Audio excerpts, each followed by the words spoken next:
Welcome to the Haven Collective. I'm J.R. Forasteros, and this is the Beacon Bit. Hopefully you were able to join us last week for our live kickoff where we introduced this series we're doing on what it looks like for a people of faith to resist the fascist and authoritarian kinds of rule that we're experiencing in our country right now. In order to do that, we are using a book called How Fascism Works by the political philosopher Jason Stanley. He outlines the tools of fascism, and then we're going to look at how the scriptures invite us to use those tools to resist fascism. Specifically, we're going to look through the book of Revelation, because the Revelation is the clearest picture we have in the Bible of what it looks like for a people of faith to resist an authoritarian regime. So today we're going to begin with the first tool that you see commonly wielded in fascist governments, and that is the tool of the mythic past. Now, you might already be thinking of Trump's slogan, "Make America Great Again," MAGA, right?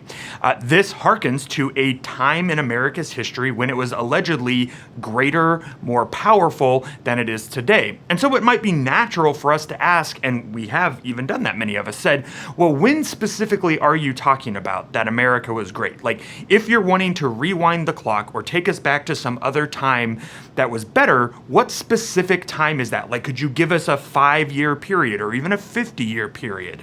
And of course the answer is no. MAGA folks are spectacularly good at avoiding this kind of specifying question, and that is because the Make America Great Again slogan is not a historical claim, it's a mythical claim. It's pointing not to a specific time period in America's history, but to this idea that folks have of an imagined American history, a time in our past when things were better.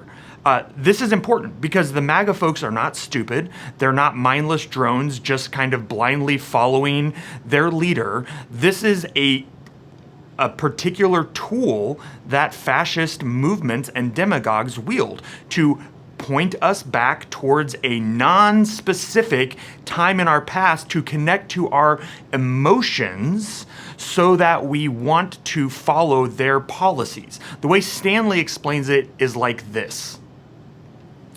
The function of the mythic past in fascist politics is to harness the emotion of nostalgia to the central tenets of fascist ideology: authoritarianism, hierarchy, purity, and struggle. Fascist demagogues like Trump use this promise of the mythic past in order to mobilize and connect their people in the present to the kinds of leadership that they employ, to, again, this hierarchy and other things like that. Rome actually did the same sort of thing. For almost 500 years, from the early 500s BCE up until basically Augustus's rule, Rome was what is called a republic. They had elected officials, they had the famous Roman Senate, and they prided themselves on being a country without any kings. In fact, the reason the Roman Republic was founded was because they overthrew the kings. Does that sound familiar at all, right? And so when Octavian conquered all of the Roman Empire, when he defeated Brutus and Cassius and then defeated Mark Antony and appointed himself the first Roman emperor, he did this in a way that allowed everyone around him, particularly the Roman elite, to go along with the lie that he was not, in fact, the dictator that he was. He claimed, and we see this in much of his rhetoric, that he was restoring the Roman Republic, that he was rescuing the Roman Republic from the elites and from the powerful who had warped it and who had twisted Roman values. He was, in fact, claiming to make Rome great again, to make it a republic again. Now, if you study how Augustus ruled and how those after him in his stead as emperors ruled, you can see plainly on the face of things that this was not, in fact, a republic. This was a dictatorship. It was an authoritarian government. But Augustus and those after him wielded powerful propaganda tools to keep everyone convinced that they were a republic, that they were the true incarnation of that old Roman spirit.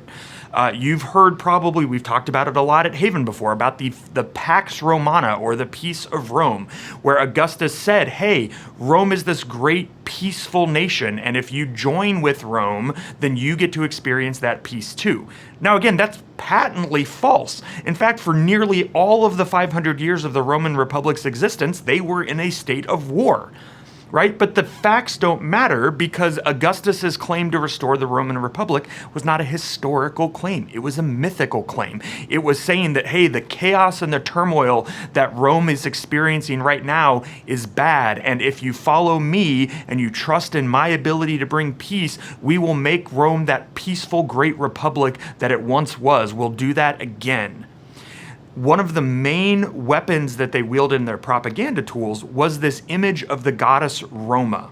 Look at her here, right? She's sprawled out.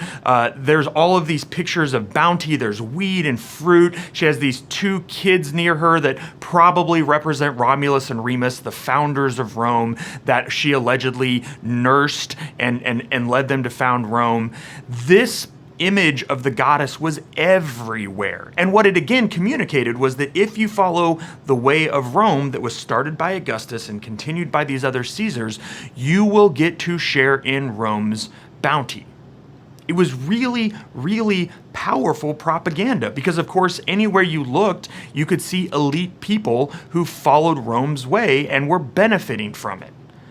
Now, our text for today, Revelation 17, is an intentional and incisive parody of this image of Roma that everyone would have seen all the time, right? And what John shows us is not this beautiful noblewoman who's relaxing in a state of plenty and luxury. Instead, he shows us a prostitute who's riding on this terrible beast that he has already told us is the Roman Empire. And she is drunk, and so you can imagine her kind of sloshing back and forth on this beast, and John tells us explicitly that she is drunk on the blood of those who have been sacrificed in the name of Jesus. In other words, the martyrs, the people who would not follow the way of Rome. So John wants us to compare and contrast this picture of the goddess Roma that the Roman propaganda machine was constantly showing everyone, that was hearkening back to this mythic past, this make Rome great again, and then this drunken prostitute who lives the way she does because she is taking advantage of and exploiting vulnerable people. And he wants you to see that these are the same person. That what Rome claims as peace and flourishing for all is actually only peace and flourishing for a few. It's that quote that Stanley said, right? Augustus and the other emperors are using the promise of Rome's mythic past to connect to these emotions of nostalgia, connect those to the authoritarianism that Augustus employed, the hierarchy that characterized Roman society from the emperor all the way down to the slaves, to the purity that Romans insisted on, the ethnic purity, and then the struggle that they had, right? That they could claim to bring peace even as they were in a constant state of war. These are the kinds of things that fascist governments do, and it's what we see happening with MAGA today. So the tool that John gives us to resist this lie that America was once somehow a great nation that we need to return to, the tool that John gives us to resist that is showing us what's really happening here. That empires do not achieve greatness through peace and stability. They achieve it through war, through exploitation, and through conquest. And when we see them for who they really are, we can resist the lie that that past is something that we need to return to at any costs. We're going to talk in our beacons more about what it looks like to embody that reality, what it looks like to resist that, and I can't wait to have those conversations. But until then, I hope you're well. I hope you can take this with you, and grace and peace go before you.